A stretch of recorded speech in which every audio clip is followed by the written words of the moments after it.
Hello दोस्तों, आप सभी का दिल से स्वागत है इस चैनल पर। और आज हम कंटिन्यू करेंगे वेगाबॉन्ड मांगा का पोस्ट योशिका आर्क चैप्टर 270 वेगाबॉन्ड से। इस अमेजिंग मांगा को लिखा है ताकेहिको इनो ने। दोस्तों, अगर आप चैनल पर नए हैं तो वेगाबॉन्ड मांगा के वीडियोस का लिंक नीचे डिस्क्रिप्शन पर है, जहां से आप इस मांगा के वीडियोस को देख स्टोरी आर्क को समझ सकते हैं। चैप्टर 270 की शुरुआत में मुसाशी एक मंदिर में सोया हुआ है, जहाँ उसका पैर के घाव पहले से बेहतर है। कुछ देर बाद उसकी आंखें खुलती हैं और बाहर बारिश हो रही है। मुसाशी के लिए लंगड़ाते हुए चलना 3 गुना थकाने वाला हो गया है, जो अपने घाव उस बच्चे को दिखाता भी है। और बारिश के कम होते ही उसे अपना सफर जारी रखना होगा, जहाँ याग्यो तक का रास्ता खड़ी चढ़ाई का होने वाला है। फिर भी चलना तो उसे होगा ही, जहाँ रास्ते के गड्ढे भी अब उसकी मुसीबत बनने लगे हैं। ये उसके लिए अच्छा दिन है। और कुछ दूर चलते ही मुसाशी को कुछ अंदेशा होता है, जो वो पलटकर पूछता है कि क्या तुम्हें कुछ काम है। लेकिन उसके पीछे कोई नहीं दिख रहा, जो असल में छुपकर उसका पीछा कर रहे हैं। ये वही लोग हैं जो मुसाशी को मारना चाहते हैं नाम कमाने के लिए। फिर भले ही वो लंगड़ा ही क्यों ना हो, है तो वो मुसाशी ही, जो उनके हिसाब से वो किसी भी नॉर्मल आदमी से आसान शिकार है। इटाकुरा ने भी उससे यही कहा था कि जो लोग नाम कमाना चाहते हैं वो मुसाशी के पीछे आएंगे ही,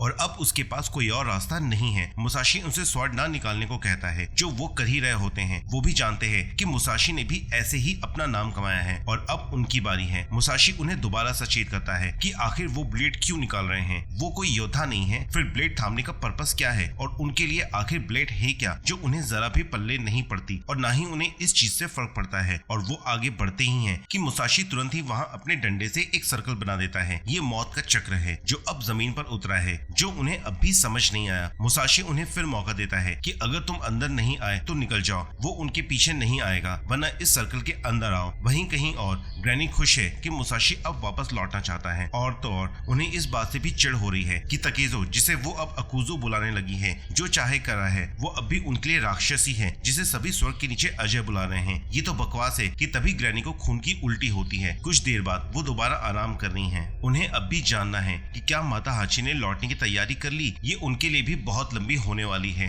वो चाहती है कि माता हाची खुद ही लौट जाए, जिससे अभी तकेजो से बदला लेने की उम्मीद ग्रैनी कर रही है। वो थक चुकी है। वो बस अपने घर मियामोटो विलेज जाना चाहती है। उनके पास ज्यादा समय नहीं बचा, जो देख माता हाची पे सहमा पड़ा है और उसे रोना आ जाता है। वहीं कहीं और उन दोनों के अंदर आते ही मुसाशी उन्हें वहीं काट देता है। उसने भी उन्हें मौका दिया था, फिर वो अंदर आए ही क्यों, जिनके पास अब वापस लौटने का मौका भी नहीं है। मुसाशी उन्हें देख इतना तो समझ गया था कि ये लोग वैसे भी ज्यादा दिन जिंदा नहीं रहते, और वो फिर अपने रास्ते पर आगे बढ़ जाता है। आगे चलकर मुसाशी का सामना फिर ऐसे ही लोगों से दोबारा होता है, जिनके सामने मुसाशी दोबारा यही ऑप्शन रखता है कि वो अपनी जगह से नहीं हिलेगा और वो खुद के लिए ही लड़ेगा, ना कि अपोनेंट का पीछा करेगा। अगर वो लौट गए तो मुसाशी उनके पीछे नहीं आएगा, और अंदर आए तो उन्हें वही मार देगा, जो उन्हें भी किसी चैलेंज की तरह ही लगता है, जिसका अंत उन्हें जान गंवाकर ही होता है। ये मुसाशी ने नहीं चुना। वो भी समझ रहा है कि अब तक वो अपने अपोनेंट के मोमेंटम का ही फायदा उठाया है, जिसकी वजह से उसे आगे बढ़ने की जरूरत नहीं पड़ी। उसने बस काउंटर ही किया है। लेकिन तब भी वो अपने कंधे का ज्यादा जोर ही लगा रहा है। वो खुद को शांत कर फिर से अपनी छड़ी वाली ट्रेनिंग को याद करता है, जहाँ अब उएदा भी उसके रास्ते में दोबारा आया है। वो भी मुसाशी को देख सोचता है कि मुसाशी मौत के चक्र से उतरा है। क्या सच में ऐसा है? वो बस यही कहता है कि सर्कल के अंदर मत आना। कहीं वो ही तो उन्हें लालच नहीं दे रहा है सर्कल में आने के लिए। और मुसाशी उसके अंदर से होकर निकलता है, जिसे यूं शांत देख उएदा भी सोचता है कि क्या ये रोशनी की तरफ जा रहा है, या जैसे कि ये हमसे लड़ा था उतना ही अंधेरे से घिरा हुआ। आखिर तुम किस रास्ते जा रहे हो मुसाशी? लेकिन मुसाशी तो याग्यो सेकुशाई के घर याग्यो की ओर जा रहा है, जो अपने सफर पर अब भी कायम है। वहीं कहीं और ग्रैनी की तबीयत पहले से ज्यादा खराब है, और माता हाची इसके लिए चिंतित है, जिसे मोंग भी बताते हैं कि वो ठीक नहीं है, जो कि उनके पिछले कई सालों के सफर की वजह से हुआ, जो बिना देखे ही माता हाची उन्हें डांट देता है। और जैसे ही उसे रियलाइज होता है कि वो किससे बात कर रहा है, वो तुरंत ही अपनी गलतियों के लिए माफी मांगता है, जिस पर मोंग भी देखते हैं कि वो सिंसियर आदमी है। मोंग अपना नाम ताइदो बताते हुए कहते हैं कि जब तक कि ग्रैनी ठीक नहीं हो जाती उसे वहीं रहना चाहिए। और तो और उसकी माँ की इच्छा शक्ति काफी स्ट्रॉन्ग है, जिसके सामने उनका बुखार भी टिक नहीं सकता। ये हर बच्चे की जिम्मेदारी है कि वो अपनी माँ के लिए दिन रात प्रार्थना करे। वो बताते हैं कि किस तरह ग्रैनी उसकी गलतियों के लिए दिन रात प्रार्थना करती थी, ताकि ऊपर वाला माता हाची की मदद करे, जो उसके लिए भी हैरानी की बात है। और कुछ समय पहले जब वो वहाँ आई थी, तब ताइदो ने भी उनके बच्चे माता हाची के बारे में पूछा था। ग्रैनी ने यही कहा था कि माता हाची लड़ाई के एक्सपीरियंस के लिए निकला था। वो कहीं काम ढूंढ रहा है, उसके पास सर्टिफिकेट है जो उसकी सफलता की कहानी बताते हैं। वो अपनी माँ से झूठ बोलता है, जिससे माता हाची डर जाता है। ग्रैनी ने ये भी बताया था कि वो अब दूसरे नाम से जाना जाता है, जो माता हाची भी जानता है कि वो सब झूठ था, और अब इस चीज की शर्मिंदगी उस पर हावी हो रहा है। क्या उसे यहाँ से भाग जाना चाहिए? ये उसके लिए अच्छा ही होगा, मगर नहीं, वो ऐसा नहीं करेगा। ये ग्रैनी के लिए असंभव होगा कि वो कैसे अपने बच्चे की शर्मिंदगी दूसरों को बताएं। ऑलरेडी उन्होंने बहुत मुसीबत झेली है। ताइदो दोबारा ग्रैनी को चेक करते हैं, लेकिन अब उनके लिए भी ग्रैनी का ख्याल रखना मुश्किल हो रहा है, इसलिए उन्हें भी डॉक्टर को बुलाना होगा, जिसे छोड़ वो माता हाची का उनका ख्याल रखने को कहते हैं और अब उसे ग्रैनी का ही ख्याल रखना होगा। वो घबराते हुए ग्रैनी से पूछता है कि उन्होंने मॉन्ग को और कितना बताया, जो वो भी बताती हैं कि माता हाची के पास स्वॉर्ड्समैनशिप के अप्रूव सर्टिफिकेट हैं, लेकिन वो किसी और के नाम पर है, जिनकी वो कैसे इज्जत कर सकती हैं। उन्हें बस अपने बच्चे पर ही भरोसा है, वो जो कहेगा वो सच ही होगा। उन्हें विश्वास है कि जब वो अच्छा कर रही हैं तो माता हाची भी अच्छा ही करेगा। बस एक दिक्कत है कि उनका बेटा तकीजों की तरह बन रहा है। उन्हें झूठ से फर्क नहीं पड़ता। आफ्टर ऑल उसकी माँ ही उसकी इकलौती सपोर्टर है। जो सुन माता हाची की आंखों में भी आंसू आ जाते हैं। कुछ देर बाद वहाँ डॉक्टर भी आ जाता है और अब ग्रैनी के लिए क्रिटिकल टाइम हो गया है। ये सुन माता हाची भी डर जाता है। ग्रैनी को भी ताइदो अच्छा फील कराने के लिए कहते हैं कि वो अपने बच्चे को देख सकती हैं कि तभी ग्रैनी बेसुध हो जाती है। माता हाची डर जाता है और उल्टा डॉक्टर पर ही चीख पड़ता है कि उनका बुखार तेज हो रहा है, ये कब तक चलेगा, उनके पास कोई और रास्ता तो होगा। और उसे अब वो डॉक्टर भी धोखेबाज ही लग रहा है, जिसे वो डॉक्टर शांति से समझाता है कि उन्होंने हद से ज्यादा काम कर लिया है या फिर उनकी हालत काफी दिनों से ऐसे ही चल रही थी, लेकिन तब भी वो काफी स्ट्रॉन्ग है। कि तभी ग्रैनी तुरंत ही उठ जाती हैं, जो देख वहाँ सबकी फट जाती हैं।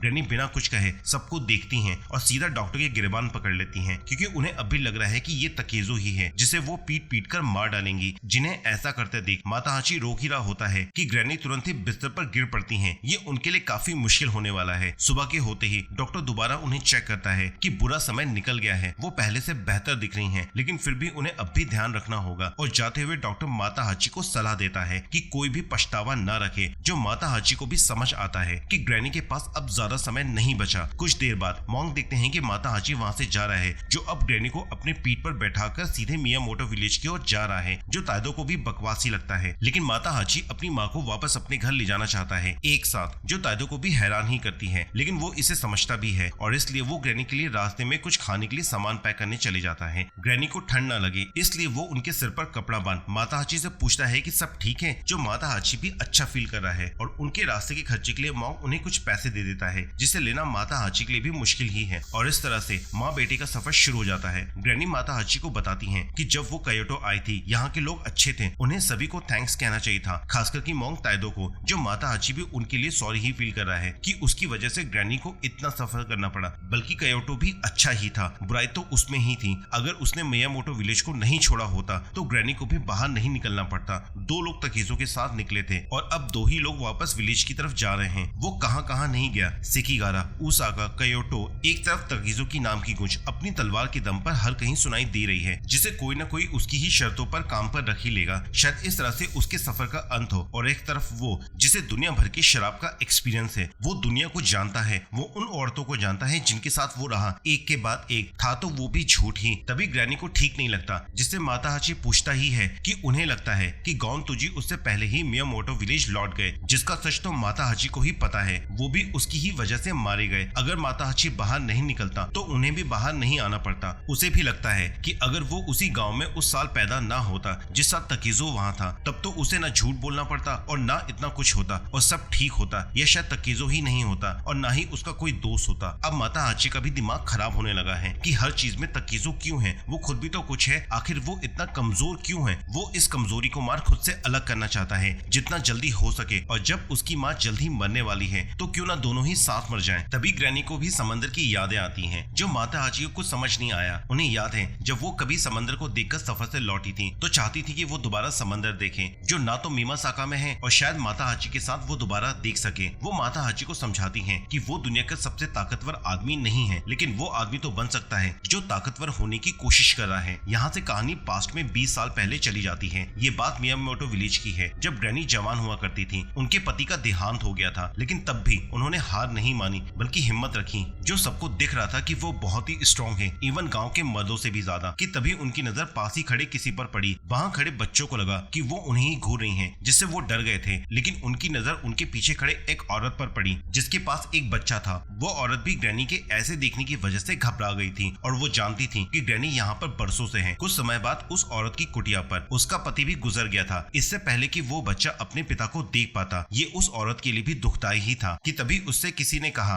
कि ये बच्चा मुझे दे दो। उसने देखा कि चौखट पर ग्रैनी खड़ी हैं। ग्रैनी इसके लिए सीरियस थी, जिसे वो औरत भी मना ना कर सकी। थोड़ी देर में ही वो बच्चा वहाँ रोने लगा, जिसे भूख लगता देख वो औरत फीडिंग कराने चली गई। तब ग्रैनी ने सिर झुकाकर दोबारा उससे कहा कि ये बच्चा मुझे दे दो। ग्रैनी का खुद का कोई बच्चा नहीं था जिसके लिए वो कुछ पैसे देने को भी तैयार हो गई थी, होनाइडन फैमिली के ब्लड को जारी रखने के लिए। और इस तरह से उन्हें खानदान का वारिस मिल गया, जिसके रोने की गूंज जल्द ही चारों तरफ फैल गई। जो नया परिवार, नई माँ और नया नाम था। लोगों को शायद ये पसंद नहीं आया, लेकिन फिर भी उन्हें ये तो करना ही था। और उस बच्चे के साथ ग्रैनी को भी कुछ दिक्कतें होने लगी, लेकिन वो हमेशा उसे देखती नहीं। अपने पूर्वजों से प्रार्थना की कि वो अपनी बची हुई जिंदगी उस बच्चे को सौंप रही हैं। भले ही अभी चीजें थोड़ी खराब हैं, लेकिन फिर भी वो किस्मत वाली हैं कि वो अब उनका बच्चा है, जिसका दायरा आगे बढ़ेगा ही। और उन्होंने उस बच्चे को माता हाची नाम दिया। इन्हीं यादों के फ्लैशबैक अब उनके मन में चल रहे हैं। माता हाची एक चोटी पर खड़े हुए ग्रैनी को बताता है कि उसके अंकल गॉन पर कुछ रोनी ने हमला किया था, जिससे वो मारे गए। ये उसकी वजह से ही था जो ग्रैनी को भी उनका अक्स दिखाई दे रहा है। माता हाची फिर कन्फेस करता है कि ससकी कोजुरो का नाम झूठ है, वो सभी सर्टिफिकेट्स भी झूठी हैं, उसकी सफलता की ही तरह। जबकि ग्रैनी को दिख रहा है कि गॉन उसे लेने आए हैं। माता हाची ये भी बताता है कि ओत्सु बुरी नहीं है, सच तो ये है कि उसने ही ओत्सु को धोखा दिया है। वो एक अच्छी औरत है और उसने बहुत सारे झूठ बोले हैं एक झूठ को छुपाने के लिए। वो खुद उनकी तरह स्ट्रॉन्ग नहीं है और ना ही तकीजों की तरह। वो अपनी माँ से माफी मांगता है कमजोर होने के लिए। जहाँ एक चोटी पर ये वीडियो खत्म होती है। दोस्तों, हमने चैप्टर 269 से 273 कवर किया है। अगले वीडियो में हम वेगाबॉन्ड के नेक्स्ट चैप्टर को कंटिन्यू करेंगे। ये वीडियो आपको कैसी लगी मुझे कमेंट सेक्शन में बताएं। अगर वीडियो पसंद आए तो लाइक करें, चैनल पर नए हैं तो चैनल को सब्सक्राइब करें। मिलते हैं अगले वीडियो में, तब तक के लिए गुड बाय।